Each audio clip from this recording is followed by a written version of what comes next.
ဟိုချီမင်းစီ380လေးရက်ခီးစီကိုဘယ်လိုလဲရမလဲဆိုရင်Elisaတို့ရဲ့ itinerary မှာတော့ option 1အနေနဲ့စိုက်ကုံကိုရောက်ချင်းမှာဆိုရင်အထင်ကြီးနေရာတွေကို motorcycle နဲ့ပတ်ကြည့်မယ် motorcycle မစီးနိုင်တဲ့မိသားစုနဲ့လာတယ်ဆိုရင်ကားနဲ့ပတ်ကြည့်ပေးမယ်ပြီးရင်ရိုးရာအစားအသောက်တွေပြီးစမ်းမယ် option 2ကတော့ Vietnam ရိုးရာရုပ်သေးပြပွဲကိုကြည့်မယ်ပြီးရင်စိုက်ကုံမြစ်တွေမှာသင်္ဘောစီးပြီးတော့ညစာသုံးဆောင်မယ်ဒါကတော့မနက်ပိုင်း flight နဲ့လာတဲ့သူတွေအတွက်ညနေပိုင်းမှာလှည့်လည်ကြည့်ရှုစရာဖြစ်တယ်နံပါတ်2 day 2အနေနဲ့ဆိုရင်ဟိုချီမင်းမဲခေါင်မြေဝကျွန်းပေါ်ဒေသမှာတွားရောက်ပြီးလက်ပတ်မှာဖြစ်တယ်ဒီထဲမှာဆိုရင်မနက်စာနေ့လယ်စာပါတယ်မဲခေါင်မြေဝကျွန်းပေါ်ကိုတွားပြီးတဲ့အခါကျလို့ရှိရင်နာမည်ကြီးဗင်တန်ဖျားချောင်းကိုဝင်မယ်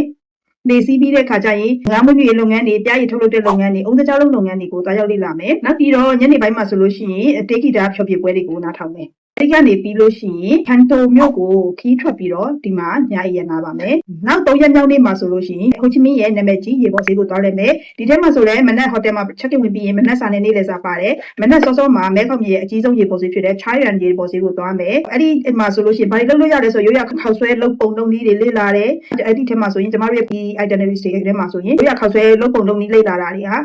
ပါဝင်ပြီးသားဖြစ်တယ်ငွေထပ်ပေးစရာမလိုညနေပိုင်းမှာဆိုရင်ဟိုချီမင်းမြို့မှာအိဆက်နားယူပြီးတော့နောက်4ရက်မြောက်နေ့မှာဆိုရင်နာမည်ကျော်ချူတီတန်နယ်ကိုသွားပြီးတော့လည်းပတ်ပြီးတော့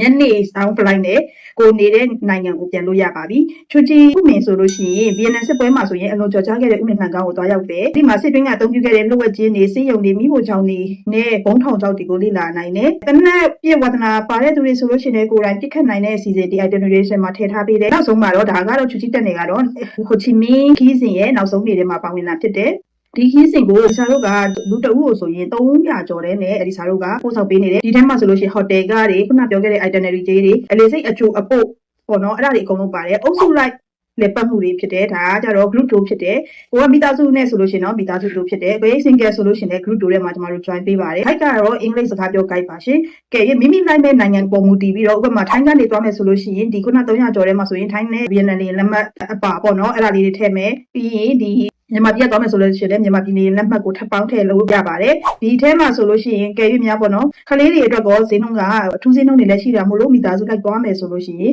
အခုပဲဒီစာတို့ရဲ့ Viber ဖုန်းနံပါတ်ကိုဆက်သွယ်ပြီးတော့အသေးစိတ်ကိုမြင်လိုက်ပါရှင်ဒီကိုချီမင်းကီးစင်နေတဲ့အတူတူဟန်နိုင်ဟောင်းလောင်းပေးသို့မဟုတ်ဒါနန် package တွေကိုလည်း combine လုပ်ပြီးတော့လည်းပတ်နိုင်ပါတယ်အားလုံးပဲအဆင်ပြေပြေနဲ့ခီးတွေအများကြီးသွားနိုင်ကြပါစေရှင်Elisaပါ